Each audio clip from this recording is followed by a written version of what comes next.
morning. It might have been the middle of the night, but it wasn't. It was Guy Fawkes' Day, and 8 o'clock on a foggy morning.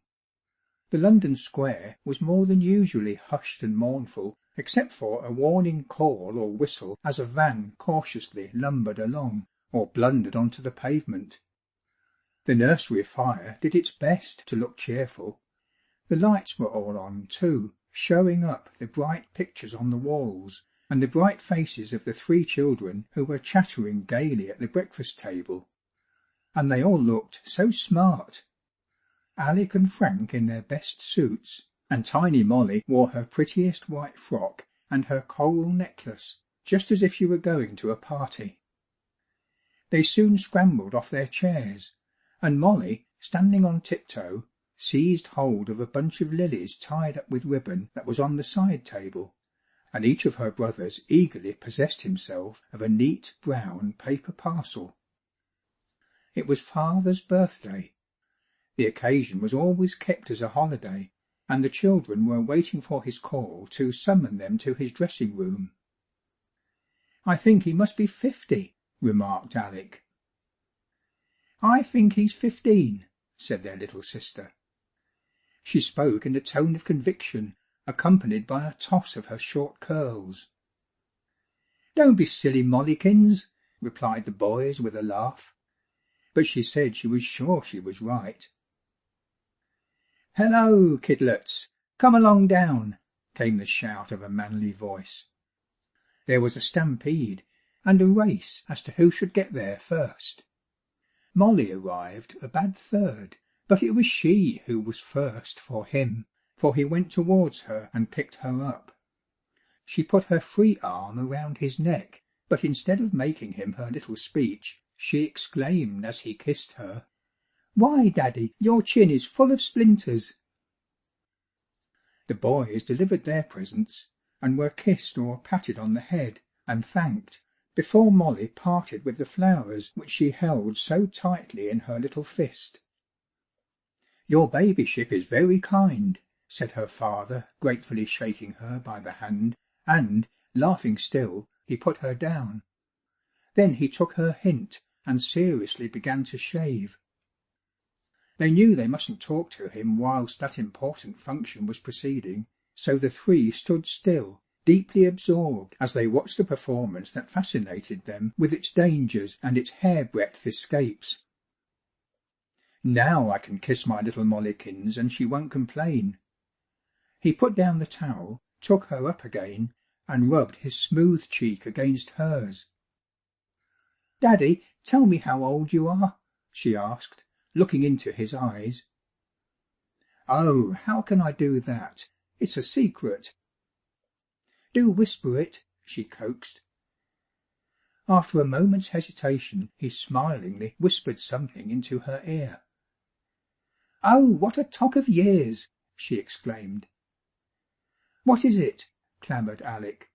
"I'm sure I'm right." "I'm sure I am," asserted Frank. "I know!" cried the delighted Molly, bursting with importance. "May I tell?" Her father nodded. 21, she exclaimed triumphantly. "Bosh! Why, he said he was that last year," cried Frank. "And the year before," asserted Alec, "and the year before that. I remember quite well, father always says that." "Guy," called their mother just then, "please send the children in to me." She was having her morning tea, so the young people ran into the adjoining room to hug her and be hugged in return. Noon. "Sun's come out," announced Molly, as she toddled away from the nursery window. "Hooray!" shouted Frank. "It's going to be fine for this evening." There were going to be great doings. Father's birthday and Guy Fawkes' Day made a grand double event long looked forward to with enjoyment. "Hooray!" echoed Alec rather feebly, for he was desperately busy. Outside, now that the fog had lifted, the busy hum could be heard of everyday life, mingled with boys' shouts as they trundled a Guy about. "I've found something out," suddenly exclaimed Alec in a curious voice, and he spread out on the table the front page of an old Times. "Look here, Frank," he continued in growing excitement. "Here, under the berths, marked with red pencil, Guy Thompson. That's father. Here's the date. Wait a moment, now I'll reckon it out. Hush, don't say anything while I do the sum. I say, father is 21. I knew it, exclaimed Molly, capering about. I told you so. Rubbish, said Frank. Molly, do shut up. Alec, where did you find that paper? How did it come here? I found it there, on the rocking chair. It looks old, and it is old. See, here's the date. It's very funny. I wish we could find out. It would be jolly to find out, all by ourselves, if this really can be true. I say, I know who'd tell us. I've heard all about Somerset House, where you can get to know about people and their affairs, only I don't know where the place is or who lives there.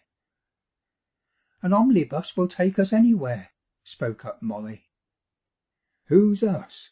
Inquired Frank scornfully. Never mind her, said Alec excitedly. I'll tell you what, listen, this afternoon, when we've got to be in the playroom, let's go in a cab to Somerset House, and just get to know once for all. I've got 4 shillings in my money box. What have you got? I'll count. Frank counted up to 5 shillings. The man may want more.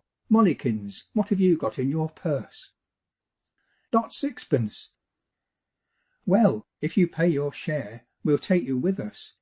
That is, if you can put on your own hat. I can help you with your coat. And so it was arranged. And at 3 o'clock that cold afternoon, Alec, Frank and Molly might have been seen stealing forth into the keen air. They were supposed to be playing at marbles in the garret, or they might have been seen and packed back again. The boys were well muffled up, and Molly had her hat on with the back to the front. The 3 were in high spirits once they were off, and they realized the full importance of such an adventure. In Alec's hand was the sheet of newspaper in which the truth of the paragraph was to be tested. Alec hailed the first cab. The driver shook his head. The second paid no attention. The third asked them who they thought they were getting at and where they thought they were going to. Somerset House, ordered Alec, after quickly lifting Molly in, and Frank had closed the door smartly.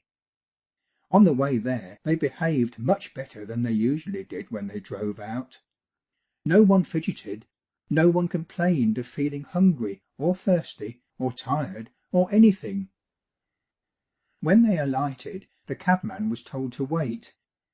Molly and her brothers passed through the imposing gateway of Somerset House, and were starting to cross the quadrangle when they saw the beadle in his fine uniform, whom they took to be the Duke, and learned from him where they could find the room of which they were in search. "Berths, please," said Alec, bold as brass, to the gentleman behind the counter.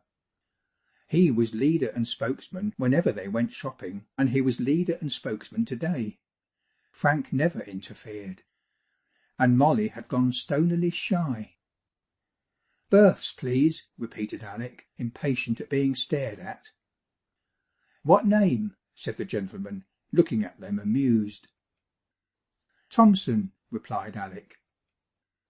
"Any particular Thompson? You see, we may have several Thompsons in our entries, 5 or 6 at least." "This is Mr. Guy Thompson," said Alec, showing the marked paragraph. "Very well," said the gentleman, who, thought Alec, must be the Duke's butler. "But have you got the fee, the half-crown you must pay for the search?" "A half-crown's very dear," said Alec. "Can't you do it for less?" The gentleman looked at them with kindly eyes. "I dare say I can," he replied, putting his hand in his pocket and rattling some coins. "But I'm afraid you'll have to pay a shilling. The King wants one." They paid their shilling for the King. watched while the gentleman looked up his records, and followed him into the corridor as he prosecuted his search. At last he said, "Quite right, born on the 5th of November. Year's all right, it's all in order." "Then father is 21?" queried both boys doubtfully. Molly hopped on one foot in suppressed excitement. "Your father!" exclaimed the kindly clerk, handing back the coin. "Why, how old are you?" "10," replied Alec. "Thank you." "And so your father married at the age of 10 or thereabouts, did he? Dear me, very precocious of him," exclaimed the clerk, with such a serious face that the children felt quite uncomfortable. They had not considered the matter in that light at all. Their faces fell, and they felt such a wish they had never come that without a word of explanation they turned and fled. They were glad to be once more outside the building, and thankful to find the cabman still there waiting to take them back, and in their discomfiture he was hailed by them joyfully as a dear old friend. "Home," said Alec, when they were inside. "And where might that happen to be?" asked the driver with interest. Molly, woman-like, jumped at a conclusion. "We're lost!" she wailed, and burst into tears, and it was only when she was in sight of her own nursery windows that she was comforted, and smiled once more. Without any inquiry, all their remaining savings were emptied into the willing palm of the delighted driver, who bowed his acknowledgments repeatedly. The children ran through the garden entrance unobserved, and had just got their outdoor things off when the tea bell rang. Night. When Alec, Frank, and Molly entered the drawing room, where their parents were in readiness for the great annual frolic with father, they didn't tumble in as was their usual habit, they walked in sedately. They had something important to say. "Truly, Daddy, how old are you?" asked Molly, running up to him. She wouldn't be hushed down by the boys. She felt she wanted to make sure of what she already knew. "I told you I was 21, of course. One always expects such a nice lot of presents when one is 21. But you two young rascals evidently think I really must be a very old man of 40, at least," he replied, smiling. "And does he never grow older, Mummy?" "I don't see it, Molly darling." "Do you ever see the Times, boys?" he inquired. "That's just what's so queer," said Alec. "I've got it here." Alec noticed the glance which his parents exchanged, and their expression of astonishment when Frank remarked, "We took it with us this afternoon to Somerset House." "Yes," corroborated Alec. "Me too," chimed in Molly. And then they told of all they had done, and their parents tried to look grave, but couldn't, and could scarcely speak for laughing, though they extorted a promise that nothing of the kind should ever again be attempted without permission. "Surely what is in the Times," reasoned their father, "must be true. At least one must presume so." "Hello!" broke in Alec. "I say, Frank, look here. This Guy Thompson was born in Cambridge Square. I never noticed that. Weren't you born in Oxford Square, father?" "Well, I think I might just as well have been born in one as in the other. All I know is that if I was 21, I am 21, and the rest. You never asked me how many more. Come along, boys, now for our cushion fight. But first of all, here are your expenses back again. Your babyship, there's your sixpence. And now I really can't wait any longer for a romp." Soon the room was gay with laughter. Father, too, had to be a real guy and a pretend one, pushed about in the armchair with a funny long nose spoiling his jolly face. And afterwards they all danced whilst their mother played a hornpipe. And really it was very difficult to guess father's years, they might have been anything. Then he suddenly ran out. There was a rush to the window, the blind was drawn up, and soon, in the darkness of the night, a grand Catherine wheel was seen whizzing round in a blaze of dripping fire. Then such a glorious shoot of rockets arose. Whish! Bang! Whish! Bang! They went as they burst, each of them, into a shower of gorgeous stars, all purple and green and gold. "Ah!" exclaimed the three children, gazing with rapture, and "Ah!" they repeated over and over and over again, as splendour followed splendour, and the sky was powdered again and again with sparks of coloured fire. End